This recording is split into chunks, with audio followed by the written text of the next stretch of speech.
सच्चाई से गहराई तक खबर पहुंचाए आप तक। 40% बचत करा। आजच जळगावच्या आदित्य गोल्ड सिटी मध्ये फ्लॅट बुक करा। सर्वात मोठा, सर्वात जास्त सुखसुविधांनी नटलेला सोनेर गृह प्रकल्प पाहण्यासाठी आजच प्रॉपर्टी एक्झिबिशनला भेट द्या। Aditya gold city 2 BHK and 3 BHK luxurious flats, bullet showroom जवळ NH6 भुसावळ रोड, जळगाव। नमस्कार, मैं हूं आनंद शर्मा और आप देख रहे हैं इंडिया आप तक समाचार। अगर आपने अभी तक मेरे चैनल को सब्सक्राइब नहीं किया है तो मेरे चैनल को सब्सक्राइब कर लीजिए और बेल के आइकन के बटन को दबाइए ताकि नोटिफिकेशंस आपको मिलती रहे। आज आपके सामने आया हूं मैं खबर को लेकर ऑटो रिक्शा से जुड़ी हुई। दरअसल हुआ है कि आज सुबह मैं रेलवे स्टेशन से अपने घर MIDC में जाने के लिए रिक्शा ढूंढ रहा था। सुबह सुबह 6 बजे की बात है। तो जब मैंने उनसे ये कहा कि रेमंड चौक तक मुझे जाना है रिक्शा वालों से, तो मुझे कितना रेट बताया गया वहां तक रिक्शा ले जाने का? 150 रुपए। क्या ये वाजिब है? नहीं, 150 रुपए किसी भी हालत में नहीं होते। अगर मैं प्राइवेट रिक्शा करके जाता हूं तो 50 से 70 रुपए बहुत होते हैं और लिए भी जाते हैं बहुत से बार। कुछ रिक्शा वाले, ऑटो रिक्शा वाले हैं जो खुद ही 80 रुपए बोलते हैं और 60 से 70 रुपए में लेकर जाते हैं। लेकिन आज के दिन 150 रुपए मुझसे ये मांगा गया। अब 150 रुपए जब मांगा गया तो मुझे बहुत ही ज्यादा आश्चर्यचकित होना पड़ा कि 150 रुपए जहां मैं 70 रुपए में जा सकता हूं, जहां मैं 50 रुपए में जा सकता हूं, वहां के लिए 70 रुपए क्यों माना गया? अब उस वक्त मुझे ये बात ध्यान में आई कि दीपक कुमार गुप्ता जो हैं RTI एक्टिविस्ट, वो लगातार ऑटो रिक्शा में मीटर लगाने की बात कर रहे हैं। साहब, मीटर लगना ही चाहिए, ये मेरी भी भूमिका अभी आज सुबह से हो गई है, क्योंकि इस तरीके से तो लोगों को लूटा जा रहा है।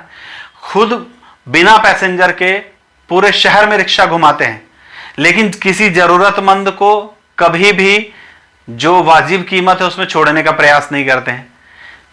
इस तरीके से जैसा आज सुबह मुझे एक तरह से लूटने का प्रयास किया गया, ऐसा पता नहीं कितने लोगों को लूटा जाता होगा। यह बिल्कुल गलत है और ऑटो रिक्शा में अब मीटर लगना चाहिए, ये मेरी भी भूमिका है और मैं भी इसके प्रयास करूंगा। मैं भी जो अधिकारी हैं उनसे सवाल जवाब करूंगा कि आखिरकार ऑटो रिक्शा में मीटर क्यों नहीं लगाया जा रहा है। अगर मीटर लगा होता, 200 रुपए भी अगर चार्ज बनता था तो मैं मेरे घर तक जाने का जरूर देता था। लेकिन बिना मीटर के गैर वाजिब पैसे ये लोग मांगते हैं, इनको नहीं देने हैं। ऑटो रिक्शा वालों को अब गैर वाजिब पैसे नहीं देने हैं। अब मीटर लगेगा और मीटर लगने के बाद जो कुछ भी मीटर में पॉइंट्स आएंगे, जितनी भी वहां पर प्राइस आएगी, उतना लोग पे करेंगे। जितना फेयर रहेगा उतना पे किया जाएगा। मुंबई में और बड़े बड़े शहरों में ऑटो रिक्शा में मीटर लगे हुए हैं, यहां भी लगने चाहिए। ऐसे तो एक्चुअल में ऐसा है कि वहां से मीटर लगा के ही मिलता है, लेकिन किसी भी ऑटो रिक्शा वाले का मीटर शुरू नहीं रहता है। और मीटर शुरू नहीं रहता है क्यों? क्योंकि अगर मीटर से शुरू रहा तो ऑटो रिक्शा वालों की कमाई कम हो जाएगी। आज अगर 1000 रुपए रोज कमाते हैं तो कमाई 500 रुपए हो जाएगी, लेकिन कई लोगों के पैसे भी बचने शुरू हो जाएंगे। दीपक कुमार गुप्ता ने लगातार फॉलोअप लिया है, लेकिन विभाग जो है, RTO विभाग, जो ट्रैफिक विभाग, ये लोग एक दूसरे पर टालम टोल कर रहे हैं। कोई कहता आदमी नहीं है, कोई कुछ। इसकी जिम्मेदारी हमारी नहीं है साहब, ये जिम्मेदारी आप लोगों की है। आपके पास आदमी नहीं तो आप अपने उच्च अधिकारियों से बात कीजिए, सरकार से बात कीजिए, चाहे कुछ भी कीजिए। बाकी लोगों का कैसे आप चालान करते हैं, ये चालान अब रिक्शा वालों का भी होना चाहिए। जिसका मीटर शुरू नहीं है उनको दंड होना चाहिए, उनकी रिक्शा जमा हो जानी चाहिए। क्या कहते हैं दीपक कुमार गुप्ता, इस बारे में सुन लेते हैं। ऑटो रिक्शा के मीटर के बारे में बार बार तकरार करने के बाद में भी जो डेप्यूटी RTO कार्यालय है वो बार बार है ना इसके लिए दिरंगाई कर रहा है। यहाँ तक कि है ना उनको है ना RTO विभाग ने जो अपने दूल्हे के RTO है उन्होंने भी ऑर्डर दिया हुआ है, और उसके बाद में माननीय जिलाधिकारी अभिजीत राउत साहब ने भी ऑर्डर दिया है, और इसके बाद में पेपर आउट भी किया हुआ है कि हम कार्रवाई करेंगे। लेकिन है ना ठाकुर मात्र दिखावे की कार्रवाई करने के अलावा ये विभाग कोई भी कार्रवाई नहीं कर रहा है, और इसके पीछे अर्थकरण हो सकता है, ऐसा मेरा अनुमान है। कहावत है ना, अपने मरे बगैर स्वर्ग नहीं मिलता। आज मेरे साथ जो घटना हुई, जो मुझे लूटने का प्रयास किया गया रिक्शा वालों द्वारा, ऐसा आप किसी के साथ ना हो, इसके लिए आप सभी को आगे आना चाहिए। आप लोग इन सब चीजों को समझिए।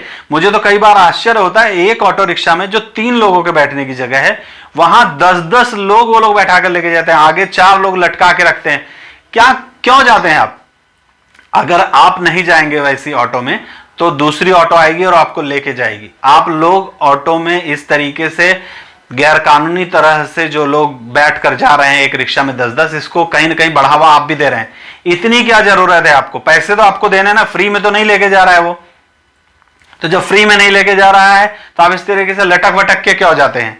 बिल्कुल नहीं जाना चाहिए। आपसे ठान लीजिए कि आप पूरी तरह से व्यवस्थित तरह से ऑटो रिक्शा में बैठकर जाएंगे, कोई भीड़ भाड़ नहीं चाहिए। 3 से चौथा लोग भी आता है, अगर चौथे यात्री को भी आपके नजदीक बैठाया जाता है तो आप मना कीजिए ऑटो रिक्शा वाले को कि मैं उतर रहा हूं, मैं नहीं बैठूंगा। जब 3 लोगों के बैठने की जगह है तो तुम चौथा क्यों बैठा रहे हो? बिल्कुल नहीं बैठेंगे। और अगर मीटर लग जाएगा तो ये झंझट खत्म हो जाएगा। फिर तो आपको अकेले को भी मीटर के इससे ले जाना पड़ेगा ऑटो रिक्शा वाले को।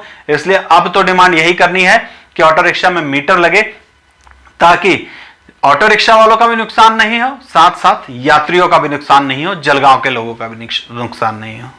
जय हिंद। प्रामाणिकता, शुद्धता आणि पारदर्शकतेचे प्रतीक म्हणजेच रतनलाल सी बाफना ज्वेलर्स, जहां विश्वास की परंपरा है।